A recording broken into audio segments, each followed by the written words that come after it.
Ahora me decís, ¿te escucha? Sí, ahí te escucho bien. Bueno, siempre fuiste Perfecto. liberal. ¿Cómo te acercaste al club? No, no, no, no siempre. Yo soy liberal hace muy poco, de hecho, creo que un poco menos de un año. Yo empecé a descubrir las ideas de la libertad, empecé a encontrar en la historia, empecé a encontrar ciertos errores ahí. Este, un día entonces buscando información, estaba estudiando historia argentina y de la FPP de Chile, estaba mirando un video en YouTube para recargar datos de López Murphy. Y en esas cosas de la vida, siempre que terminan este tipo de charlas, la gente hace preguntas, qué sé yo. Y una chica que era de Corrientes pregunta, que hace una pregunta, etcétera, y al final dice, soy Pamela Morales, etcétera, soy de Corrientes, el Club de la Libertad. Entonces yo después le hablo a Pamela y le digo si me podía pasar los papers, los PDFs que le habían dado. Y bueno, hablando, ella me dijo, ¿por qué no te acercas al club? Etcétera. O sea, por Pamela entré al club. Pero yo las ideas de la libertad las conocí con la historia y, y nada, creo que la conocí a Pamela, entré al club, di una charla ya, la primera vez que yo pisé el club fue dando una charla ya directamente, que era el homenaje a Ayn Rand. Y hoy en día estoy coordinando homenajes, así que acá estamos. Muy bien. ¿Y viste en algún momento de la historia una situación parecida a la que estamos viviendo ahora? Sí, de hecho, los ejemplos abundan.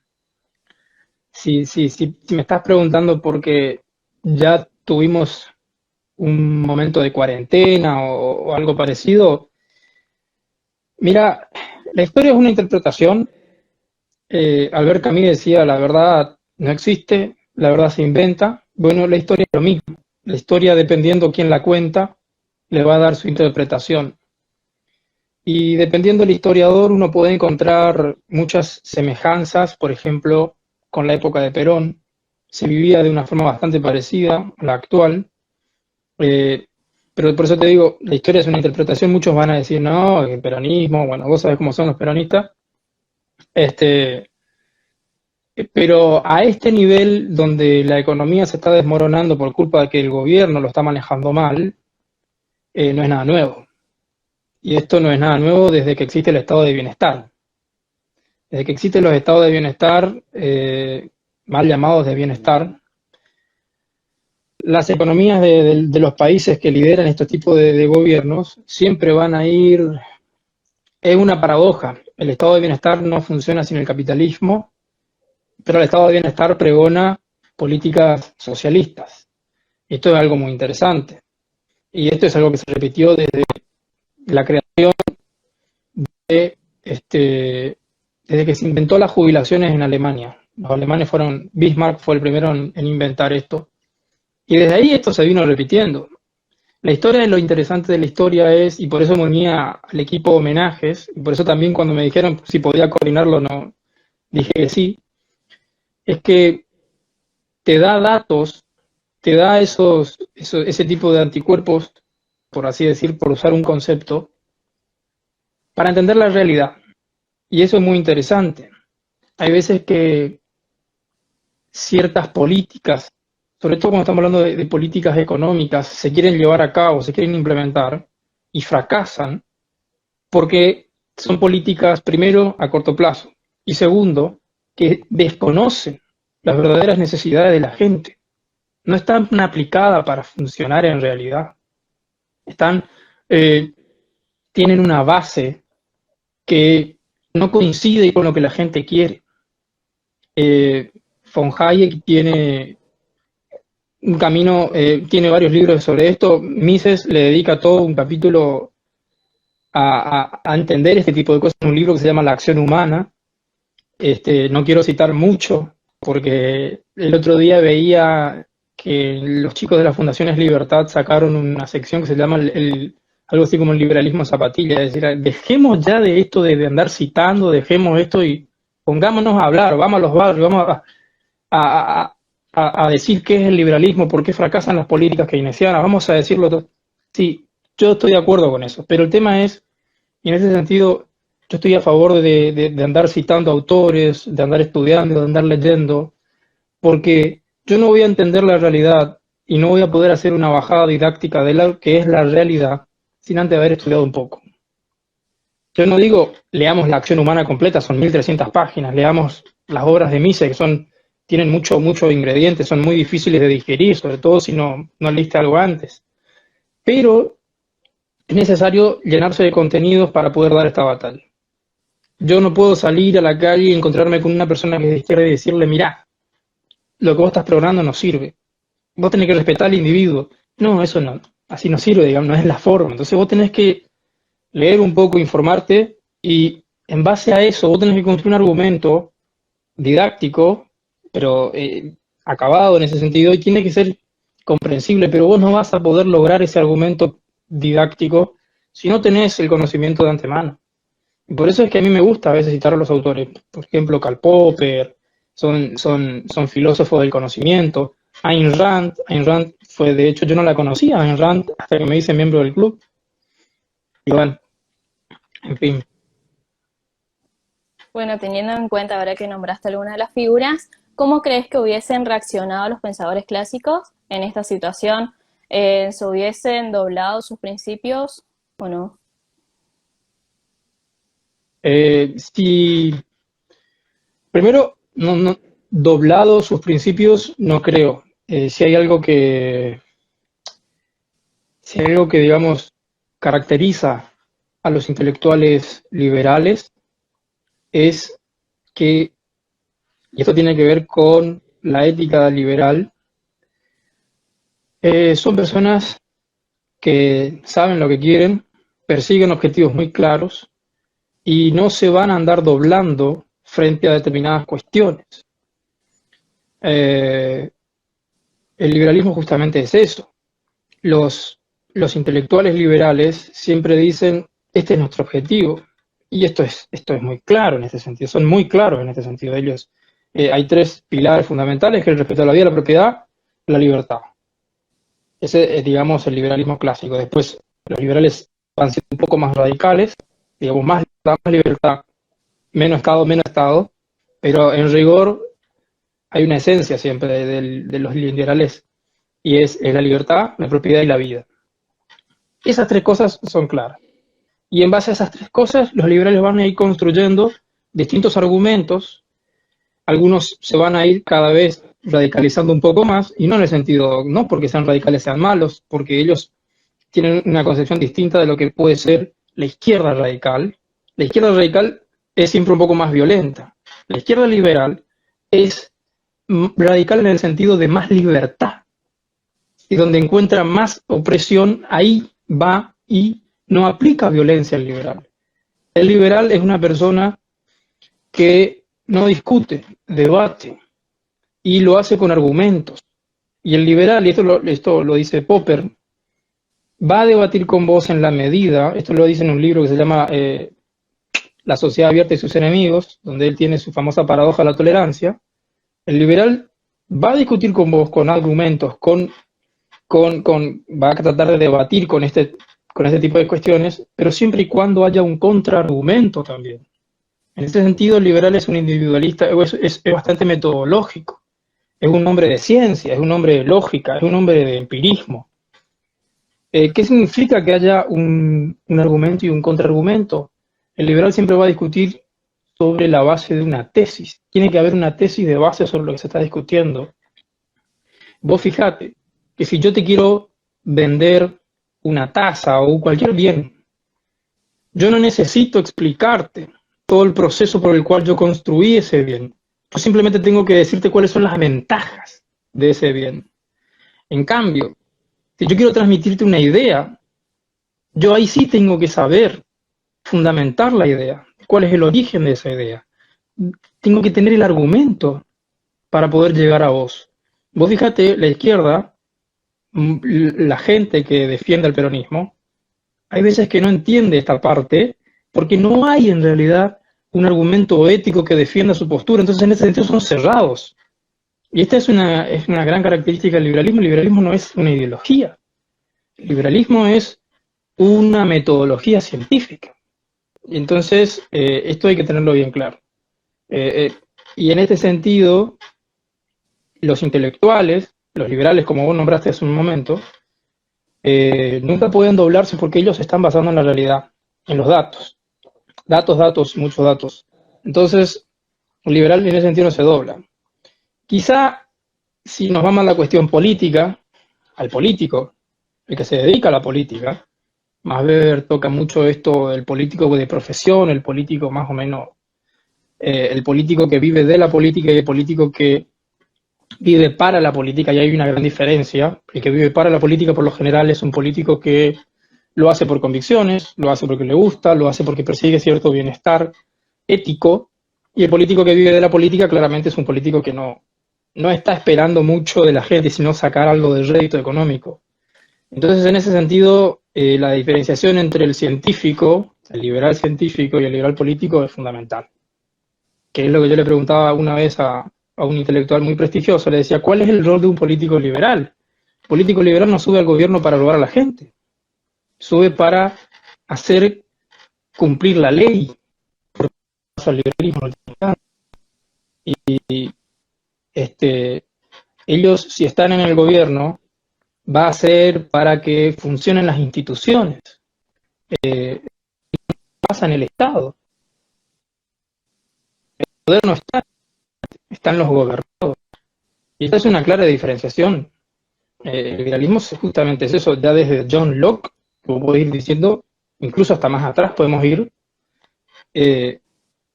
Eso es, digamos, los intelectuales liberales no se van a doblar.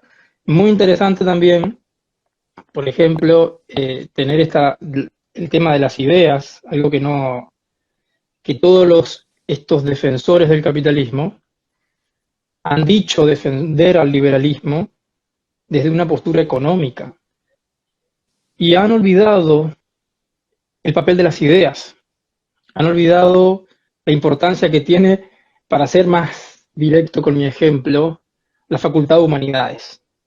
La Facultad de Humanidades hoy en día los círculos intelectuales de la Facultad de Humanidades está cooptado por intelectuales de izquierda. Y la Facultad de Humanidades son los centros de adoctrinamiento de la izquierda. De ahí salen futuros políticos, salen futuros intelectuales de izquierda, de ahí salen. Y esto no es solamente en Argentina. El ejemplo de la Sorbona creo que es el mejor ejemplo en Francia. Pero las ideas, digamos, es muy interesante porque las ideas, digamos, la forma en cómo vemos el mundo, en última instancia, es lo que va a determinar el tipo de instituciones que vamos a tener. Si en la mente de la gente corre esta idea de que el Estado nos va a salvar, de que la igualdad es un fin en sí mismo, un fin moral, digamos, algo bueno, entonces la gente va a empezar a querer eso, la gente va a pedir eso. Entonces eso va a empezar a determinar el orden social, el orden económico, claramente un orden económico de estilo keynesiano. Y el mejor ejemplo quizás es Marx. Marx fue una persona que representa lo que fue el poder de un intelectual, que no es un poder económico, tampoco es un poder material, pero es muy interesante analizar esto, porque Marx no fue alguien que trabajara realmente en la vida, más allá de haber descrito lo que escribió, y por eso es conocido. Marx vivía a costa de su mujer, de su padre, luego de su amigo capitalista Engels. No fue una persona que en práctica conozca el mundo proletario, dicen algunos que nunca pisó una fábrica. Sin embargo, sus escritos, su teoría, tuvo un impacto que yo creo que nadie puede negar en la historia de la humanidad. De hecho, creo que fue Axel Kaiser en una de sus charlas, él ponía la foto de un empresario que se llamaba Andrew Carnegie, un irlandés que llegó con 0 pesos a Estados Unidos, y él preguntaba, ¿quién es esta persona? Y nadie le contestaba. Él ponía una foto de Marx y todo el mundo sabía quién era Marx. Y si vos te pones a analizar qué fue lo que hizo Andrew Carnegie, el tipo revolucionó la industria del acero, le dio trabajo a millones de personas que estaban en la calle. Los puestos de trabajo es muy importante tener en cuenta, esto a veces la gente no se da cuenta, cómo en el proceso productivo hay patentes, hay abogados, hay hasta el que está haciendo un clavo, el que está haciendo un alambre, el que está fundiendo el hierro. Eh, es enorme. De hecho, si vos analizás en la década del 80 hay un programa de televisión de Milton Friedman que se llamaba Libres para elegir. Y en uno de sus capítulos Milton Friedman habla de un artículo que escribió Leonard Read que se llama iPencil, Yo lápiz, en donde Leonard Read lo que hace es describe el proceso por el cual se hace un lápiz, hasta cómo llegamos a tener un lápiz. Y detrás del proceso productivo, detrás de un lápiz, hay más de 2 millones de personas trabajando para llegar a eso. Desde la gente que está cortando los árboles, desde los que están haciendo el metancito donde va la goma del lápiz, las minas, las patentes, los abogados, como decía, toda esa cantidad de puestos de trabajo generada y no nos estamos dando cuenta. Es decir, los empresarios, que son tan denotados en la Argentina, que no hace mucho nuestro presidente les dijo, ahora les toca pagar a ustedes, no sé cómo era, son los que están generando puestos de trabajo. Son los que mueven la economía en última instancia. Es lo que se conoce como sector privado. Y es muy importante tener las ideas presentes, porque si nosotros empezamos a confundir los conceptos, empezamos a atacar a este tipo de gente que son los que producen trabajo, los que levantan la economía, los que mantienen un país en pie, y empezamos a vanagloriar a los políticos. Herbert Spencer, a propósito de la cuestión, tiene un libro muy interesante que es El hombre contra el Estado, el individuo contra el Estado, creo que es. Vamos a empezar a apoyar a los políticos que no están haciendo beneficios. Los políticos, como decía Max Weber, son la comunidad humana que constituye lo que conocemos como Estado. Y son gente que están dirigiendo un país, están ordenando el país. Imagínate que en el proceso productivo, en el cual se llegó a construir, o se llegó a inventar, perdón, Google, Apple, todas estas empresas, nacieron del ingenio humano, nacieron bueno, voy a hacer esto. Digamos, no hubo ningún comité central, ni un gobierno, ni un par de científicos que dijeron, a ver, ¿cómo ordenamos esto? No. Fueron 2 o 3 tipos que dijeron, che, ¿y si hacemos esto? Y salió una idea. Generaron una idea, dieron un impacto. Y abrieron un mundo. Hoy en día Internet es, yo creo, el mejor ejemplo de libertad de expresión. A vos se te ocurrió hablar sobre el comunismo, ¡plas!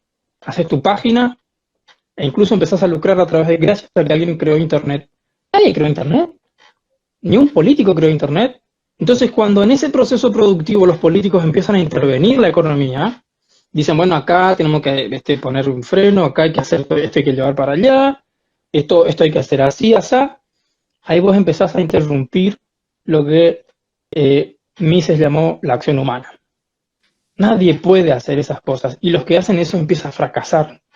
Y eso se llama estado de bienestar. Y los estados de bienestar, en el 2012, la mayoría estaba quebrando. Ahora los estados de bienestar se están recuperando por culpa del COVID, del virus. Pero, en rigor, es muy interesante tener en cuenta las ideas de los intelectuales, porque ellos están conformando lo que nosotros estamos pensando. Y si lo que la gente está pensando no es acorde con ideas de libertad, los políticos van a votar por esas cosas. Los políticos son, digamos, los mayores difusores de las ideas. Ellos no crean ideas. Los políticos hablan de la igualdad. Ellos no tienen ni idea de dónde salieron esas palabras, pero son políticamente muy rentables para su discurso, porque genera lo que es votos. Los políticos no son líderes. Los políticos miran encuestas y después se ponen a cazar votos. Y en base a eso llegan al poder, aplican sus pelotudes, etc. Pero si las ideas predominantes en la mente de la gente son las liberales, la cuestión cambia. Ok. Se acerca el Día de la Constitución. ¿Qué opinas sobre la misma? ¿Se puede renovar, modificar frente a estas adversidades que se encuentran? A ver, las constituciones por más que sean un papelito donde están inscritos nuestros derechos, las constituciones no van a generar más riqueza, no van a hacer a las personas más felices, no se pueden estar modificando constituciones como si fuesen no sé, algo que se puede hacer nomás. En la Constitución están inscritos los tres derechos fundamentales de las personas que hoy nombré. La Constitución argentina es obra cumbre de un liberal, Juan Bautista Alberdi. 1853 él escribe no me acuerdo en qué año, creo que fue mucho antes en Chile que él escribe bases y puntos de partida para la organización constitucional del país. Entonces, ¿qué es una constitución? Es lo primero que tenemos que saber. ¿Y qué hay dentro de esa constitución? Las constituciones, el origen de las constituciones viene de Europa, de un movimiento intelectual que se llama el constitucionalismo. Uno de los más grandes referentes de esto es John Locke, otro liberal, y un ejemplo de ello son los padres fundadores de Estados Unidos, y bueno, también la Revolución Francesa, si uno quiere. Pero en rigor, ¿qué es una constitución? La constitución es el límite que nosotros le ponemos a los que están gobernando. ¿Por qué? Porque los hombres somos imperfectos. Los hombres no somos todos buenos, tampoco somos todos malos. Los hombres somos lo que somos y vamos a comportarnos de una determinada manera dependiendo las condiciones en el contexto en el cual nos desarrollamos. Entonces, si los gobernantes son tan imperfectos como nosotros, pueden cometer tantos actos malvados, pueden cometer tantos errores o pueden cometer tantos aciertos como los podemos cometer nosotros, es entonces que nosotros les vamos a poner límites a ellos. Y Lord Acton, el historiador de origen austriaco por inglés, él tiene una frase muy interesante que él decía: aquel que está en el poder se corrompe, y aquel que tiene el poder absoluto se corrompe absolutamente. Es decir, si el que está en el poder, el que está dirigiendo nuestras vidas, el que está decidiendo por nuestros actos, eso depende de cuánto poder tenga el que está dirigiendo, se corrompe, entonces nosotros tenemos que ponerle límites a ese poder. Y las constituciones se hicieron para eso, para ponerle límites a quien está gobernando, porque o si no, volvemos para atrás. Antes del movimiento constitucionalista en el siglo XVI y XVII, mucho antes de la Edad Media, no había ley. Lo que había era la discrecionalidad del gobernante. El que gobernaba era el rey hacía la ley, el rey sacaba la ley, el rey tipo, te daba derechos, te quitaba derechos, hacía lo que se le ocurría. Con las constituciones se limitan esos excesos. Eso es lo primero que tenemos que tener en cuenta. Lo segundo es no confundir libertad con libertinaje, como se suele confundir. Las constituciones están llenas. A ver, una parte fundamental de una república constitucional son los códigos civiles. Los códigos civiles vos tenés que fijarte la cantidad de leyes que hay. Es decir, la libertad también está limitada. Entonces, el respeto de mi libertad es muy importante. Y yo también tengo que respetar la libertad del otro. Entonces, no se pueden andar cambiando constituciones así como así. Y no porque los políticos deciden implementar alguna medida, vamos a estar mejor económicamente. Y rápido van a las constituciones. Este es el caso de Chile. No hace mucho cambiaron la constitución de Chile. ¿Chile va a mejorar porque cambiaron 2 o 3 cláusulas de la constitución? No. Entonces, hay que tener muy presente. Y ya que nombraste el homenaje de este sábado, que va a ser, que estamos homenajeando, los homenajes los hacemos los sábados, pero en realidad el homenaje debería ser el viernes, porque son los 1 de mayo, no los 2 de mayo.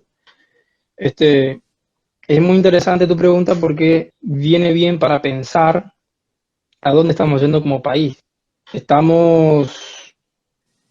A ver, yo no voy a caer en esta discusión de qué importa más, economía o medicina, salud de la gente o las pymes que se están destruyendo. No, yo creo que es interesante para pensar el tema de los derechos fundamentales. Y yo cuando hablo de derechos fundamentales estoy hablando de los 3 derechos fundamentales que son libertad, propiedad y vida. Yo no estoy hablando del derecho a tener un trabajo digno o el derecho a etcétera. La libertad implica que vos vas a tener un trabajo, punto. O que vos podés trabajar. O que no podés trabajar. Es decisión tuya. Pero empezar a agregar derechos implica una cuota de economía y implica una cuota de mayor de impuestos. Entonces es complejo. Yo creo que hay que pensar en esta parte de si hay que reformar la Constitución, no. Yo creo que el gobierno, limitado como tiene que estar, es para garantizar y defender esos derechos. No para garantizar nuevos derechos a las personas, sino para defender esos derechos. Y esto se va a ver en el grado de acción que tengan las instituciones.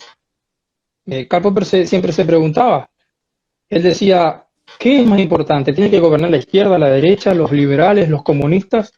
Eso es un absurdo, decía Karl Popper. Lo importante es qué tipo de instituciones nos protegen de eventuales malos gobiernos. Y eso es lo que nos tiene que importar a nosotros. No si hay más derechos o menos derechos, sino qué instituciones nos están protegiendo. Por eso es que los poderes tienen que estar divididos, tiene que haber independencia de poderes, en fin. Muy bien, sí. Para ir terminando, el que quiera preguntar algo, lo anota. Esta es, ¿cuál consideras que fue el mejor momento institucionalmente para la Argentina y por qué? Como estudiante de historia, el mejor momento para mí fueron los años que van de 1862 a 1895. Lo cierto es que el progreso argentino se extendió hasta 1940. En el momento en el que se nacionaliza la banca, el banco con Perón, ahí la cuestión cambia, ya no éramos lo que pudimos haber sido, pero creo que fueron la segunda mitad del siglo XIX y las primeras décadas, las primeras 3 décadas del siglo XX, Argentina era un país próspero y los datos lo confirman. Si vos, cualquiera que lea Roberto Cortés Conde lo puede analizar, o Gerchunov, son historiadores, también son economistas, y los datos lo demuestran. La calidad de vida, en fin, un montón de cuestiones. Te voy a dar un ejemplo fácil que es del siglo XX. En 1930, Europa se sumía en los totalitarismos. En Italia estaba Mussolini, Franco en España, Hitler en Alemania, Stalin en Rusia, había guerra civil en Japón, había guerra civil en China. Centroamérica se debatían en guerras intestinas. Estados Unidos estaba en el famoso crack del 30, del cual le tardó 10 años en recuperarse. Y el 20% de la inmigración mundial venía a la Argentina. Éramos un paraíso comparado con el resto del mundo. Esto es debatible, por supuesto. Pero, ¿cómo se logró esto? Esto se logró sin el estado de bienestar. Esto se logró con instituciones fuertes. Las instituciones hacían que el país sea próspero. Y esto tiene que ver con una cuestión de los gobiernos. Los gobiernos no iban más allá de lo que pueden ir. Y esto lo dice Herbert Spencer. Los gobiernos están para proteger los derechos fundamentales, para hacer que la justicia sea barata y accesible.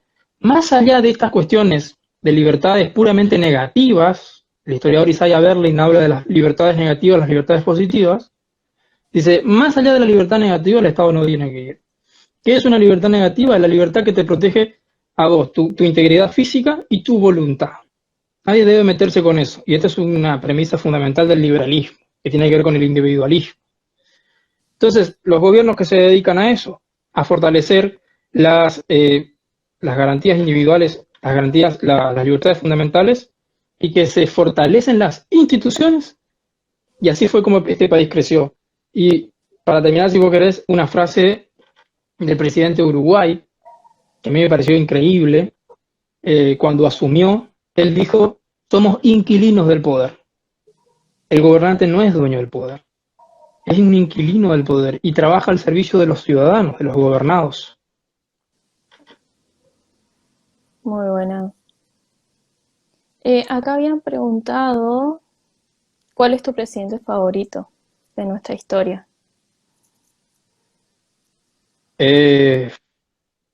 Presidente favorito no tengo, porque estudio historia y el día de mañana me voy a dedicar a estudiar de lleno la historia. Y sería muy imparcial de mi parte decir O sea, sí, hay favoritismo, por supuesto. Yo creo que Pellegrini sería uno de los mejores. Cómo sobrellevó la crisis de 1872 que arrasó a casi todo el mundo. Y cómo nos golpeó a nosotros. Creo que a Pellegrini fue que le decían piloto de tormenta por la forma en la que pudo sobrellevar esa situación. Pero en rigor creo que los de la generación del 80 todos sabían lo que hacían, estaban muy bien plantados, tenían ideales y convicciones muy afines a lo que es la ética liberal. Post 1930 es difícil. Hay que analizar muy bien qué presidente pudo haber sido mejor, cuál peor, pero yo no tengo un favoritismo por los presidentes, pero siempre que me preguntan, hablo de Pellegrini o puede ser Avellaneda, Roca incluso, pero me gustan por ciertas características y ciertas cosas que ellos lograron. La estabilidad institucional, política, interna, que había muchas guerrillas y quienes pudieron solventar esas cuestiones, quienes pudieron solucionar ese tipo de cuestiones, yo creo que son los que deben ser aplaudidos, porque aquel que mantiene la paz y puede ordenar un poco, es aquel que puede, que está haciendo bien las cosas. Esto no significa que venga un dictador militar, imponga un régimen totalitario y con eso haga paz. Y no, no estoy hablando de eso, estoy hablando de aquel que viene a ordenar la cosa y después viene a dejar que la cosa fluya, que cada ciudadano pueda vivir de forma de su vida, que pueda perseguir sus fines, su felicidad, etcétera. Pellegrini sería. Ok. ¿Y qué te gusta y qué no de la licenciatura en historia? Preguntan acá. Ah, em, podría decirse a grandes rasgos que no hay algo que no me guste de la licenciatura en historia, porque en última instancia el licenciado en historia es un investigador en historia y es a lo que yo me quiero dedicar el día de mañana, a investigar, porque me parece muy importante como liberal sacar a flote la ciencia, que el método científico de la historia, que es la heurística, aquella que se dedica no a analizar los personajes, sino los hechos históricos, más importantes. El problema de la historia en la Facultad de Humanidades es su politización. Y eso quizás sea algo molesto para alguien que no es de izquierda. Claro. Porque, como te dije, el liberal es una persona metodológica. Y cuando un profesor empieza a dar cátedra politizando los hechos históricos, un ejemplo muy básico, si vos te vas a rendir y en la mesa decís, no sé, un ejemplo sumamente básico, que Perón era un dictador, difícilmente te aprueben. Entonces, no hay una objetividad desde el punto de vista del método científico. El método científico persigue eso, que vos seas objetivo a la hora de analizar los hechos históricos. Y esto es algo que la historia le sacó, digo, pudo aportar desde las ciencias naturales. Pero bueno, si hay algo que objetar es eso. Por lo demás no hay nada que objetar. Ujú. Y por último, dicen, si Alberto Fernández convoca un comité de crisis en materia económica, ¿quiénes podrían ayudar? Comité de materia económica, ¿quiénes podrían ayudar? La verdad que hay muchos. Ahí ya vi quien preguntó. Eh, en materia económica, bueno, están. Yo confío, por ejemplo, en Venegas Lynch, López Murphy, Milei, Echevarne, una persona que me parece genial. Pero primero que es difícil que Alberto los convoque, porque hay una cuestión de políticas y de proteger ciertos privilegios de la clase política. Esto es lo que el líder de Podemos en España llama la casta. Él denuncia la casta política. En realidad la casta política son ellos, y vos se puede ver claramente como hoy la casta política son Alberto y sus secuaces, ahí los que están en el gobierno. Pero por eso, por esta cuestión de mantener su privilegio, de protegerse ellos mismos, no creo que llamen a los economistas liberales. Por algo los economistas liberales están haciendo un llamamiento a la rebelión, y no a un acercamiento con el oficialismo. Pero esa es la respuesta que tengo. Buenísimo. Sí, creo que la siguiente pregunta sería lo mismo. Que, ¿Quiénes podrían aportar desde su club ante esta situación que estamos viviendo si el gobierno actual convocaría un comité de crisis en materia económica? sí, es lo mismo. Yo no creo que Alberto tenga un acercamiento con los círculos liberales. No sé, yo soy optimista igual.